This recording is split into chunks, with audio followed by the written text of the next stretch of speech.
the onset of AI, the changing economic conditions, VC funding in general, and of course, the layoffs, the winters that we're seeing. How is that impacting your business and also the perceived value of what companies are expecting from your agency?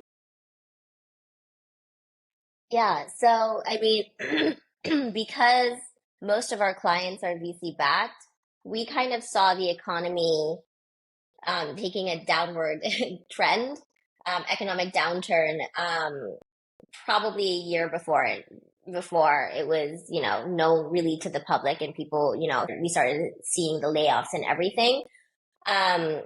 Because we have that, firsthand experience with VCs actively pivoting their strategy when it comes to their investments and their portfolio. And so we do work with a lot of VCs and their portfolio companies where, they were like, we really want to hit this amount of growth. And then halfway through the year, budgets get cut by 50%. And then they say, actually, we need to completely pivot, change our strategy, and now go focus on ROAS.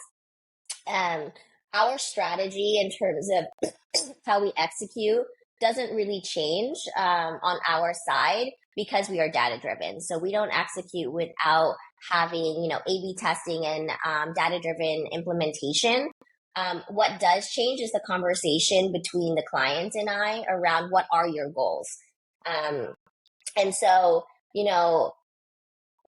oftentimes, unfortunately, on the brand side, they might think that they know what their goals are, but the math doesn't add up, right? When you add LTV, when you add in COGS, when you add in the margins for profitability. And so the clients that are the most successful with us are the ones that we're basically in bed with. So it's not just on the digital marketing side, but we have a very clear understanding of what their churn rate looks like, what their retention model and strategy is, what their LTV is between the different channels, and the CAC for returning customers and new customers, and really getting involved in all parts of the business so that we can help the business get to their goal, right? Because they might think that their ROAS target needs to be, 10x, and really,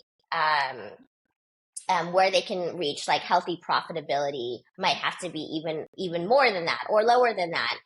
But we basically help define what that looks like through forecasting models, through our own analysis on our end.